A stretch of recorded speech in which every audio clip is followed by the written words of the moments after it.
Bonjour. Pour les besoins du premier numéro de 100 langues de bois, j'ai troqué le costume 3 pièces contre le bleu de chauffe pour partir directement au cœur de la mêlée.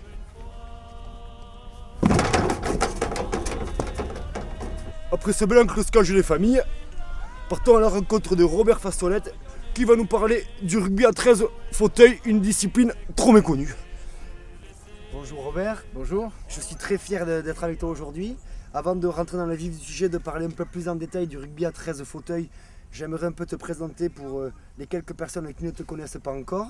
Diplômé de l'INSEP en 1996 et en 2000, tu as obtenu un DEA d'histoire du XXe siècle de l'IEP de Paris de Sciences Po. C'est pas mal tout ça, Robert. Actuellement, tu es formateur au CREPS de Vichy, responsable du stage national sport et handicap organisé par le ministère des Sports, vice-président du rugby club Vichy 13 et correspondant de Fais-nous rêver. On va commencer tout de suite, Robert. J'aimerais te demander la question que tout le monde se pose, à savoir, qu'est-ce que le rugby à 13 fauteuils? Le rugby à 13 fauteuils, c'est tout simplement une adaptation du rugby à 13 valide pour les pratiquants en fauteuil. Donc ça demande quelques adaptations, puisque bien entendu, sur un fauteuil, on ne va pas envisager de faire des plaquages, des mêlées, des choses comme ça. Donc c'est une adaptation de la règle du jeu valide à transférer au fauteuil. Mais on ne change absolument rien à la logique du jeu à 13. Et des valides peuvent jouer avec des non-valides. Le principe est celui-ci. À partir du moment où on accepte de jouer sur le fauteuil, qu'on soit valide ou handicapé, il n'y a plus de différence. Voilà. Aujourd'hui, l'équipe de France est en pleine préparation de la Coupe du Monde qui aura lieu en Australie du 7 au 17 novembre 2008 à Sydney. Alors, je ne vais pas dire que c'est une vraie Coupe du Monde, ouais. Mais c'est un championnat d'ordre mondial qui va opposer l'équipe de France, Grande-Bretagne, Nouvelle-Zélande et Australie, dans les 4 pays majeurs historiques du rugby à 13. Sur une compétition en fauteuil qui est une grande première mondiale. Et quand tu dis c'est pas une Coupe du Monde, est-ce que ça a un rapport avec le fait que l'équipe de France de rugby à 13 fauteuils ne soit pas reconnue en tant qu'équipe de France par la Fédération française handisport? Alors, bon, du côté français, oui, mais il faut se mettre aussi du côté mondial. On a une fédération internationale de rugby à 13 qui a parfaitement reconnu le rugby à 13 fauteuils lors de son assemblée générale à Brisbane en Australie le 4 mai 2006. Donc c'est une discipline officielle du rugby à 13 mondial. Pour le moment, on est au stade de la discussion entre les deux fédérations. Ça c'est très clair. Il y a la volonté d'aboutir des deux côtés, mais je dirais qu'il y a des freins. C'est un frein de quelle nature? Le frein il tient au fait que notre discipline n'est pas une discipline paralympique. Ça c'est le frein majeur. On serait discipline paralympique il y a longtemps qu'on aurait le tapis rouge, qu'on aurait une Coupe de France, Championnat de France, équipe de France. Et comment tu expliques justement qu'en Australie tu sois quelqu'un qui a une voix qu'on écoute, qui se fait entendre et quelqu'un que l'on suit, alors qu'en France justement tu as l'air de me dire que c'est un peu plus difficile pour faire passer ton message? Il est vrai que nul n'est prophète en son pays, c'est un proverbe très français.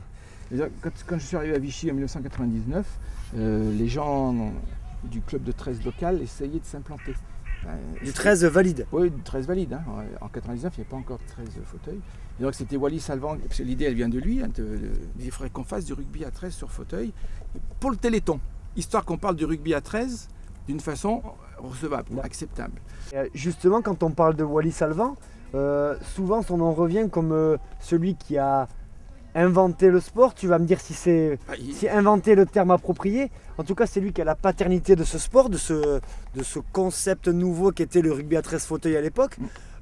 Toi, est-ce que tu penses que déjà, c'est lui qui a bien inventé ce sport, et deuxièmement, toi, ton rôle à toi, est-ce que tu penses que ça a été vraiment celui de développeur, de communicant par rapport à ce sport? Bon, Wally a déposé à l'INPI son concept, mais lui, c'est l'idée de départ. Après, c'est un travail commun, et moi, j'étais peut-être le catalyseur des échos de l'un, de l'autre. Chacun disait, ben oui, on pourrait faire comme ci, comme ça, etc.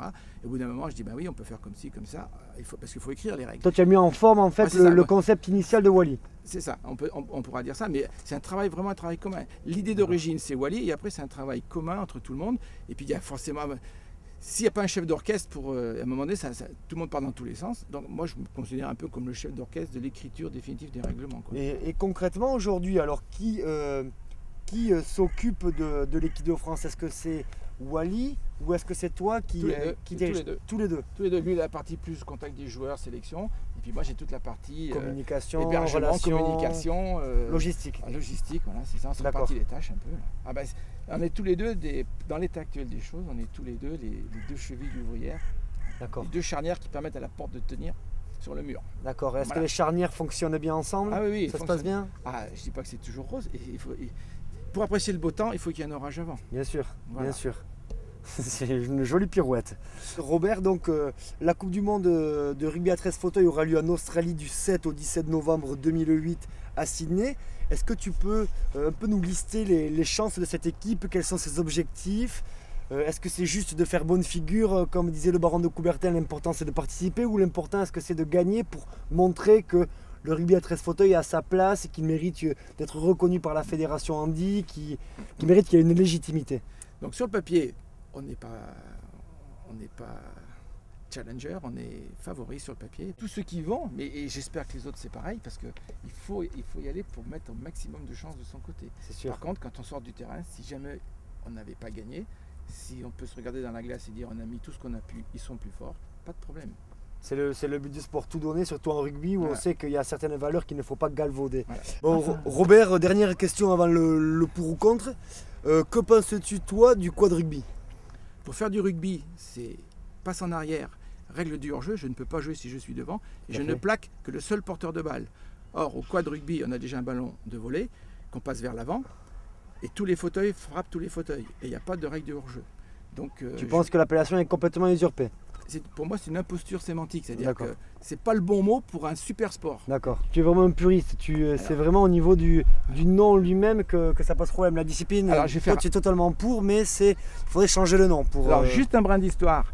Quand le football s'est créé en Angleterre, c'était l'association de toutes les pratiques de sport qui reconnaissaient le jeu de la balle avec le pied. Donc, ils se sont tous réunis, rugby compris. Et ils ont dit on va faire le football, c'est pour ça qu'on appelle le football association. Ce sont les gens qui se sont associés pour faire un seul et unique football. Le rugby n'a pas voulu. Il a dit nous on garde notre spécificité parce que dans le rugby c'est le plaquage, la règle du hors-jeu et la passe en arrière pour progresser vers l'avant, ce qui est particulier. Donc ça c'est l'appellation rugby football. Et donc de cette appellation d'origine, deux sports sont nés, le 15 et le 13, qui gardent les mêmes conceptions d'origine. On passe en arrière pour aller vers l'avant et on respecte la règle du hors-jeu et on ne plaque que le porteur du ballon. Le quad rugby ne respecte pas ça, il n'a pas le droit de s'appeler rugby. Point. D'accord. C'est fait. Robert, merci beaucoup d'avoir répondu avec franchise à toutes nos questions. Maintenant, c'est l'heure du pour ou contre.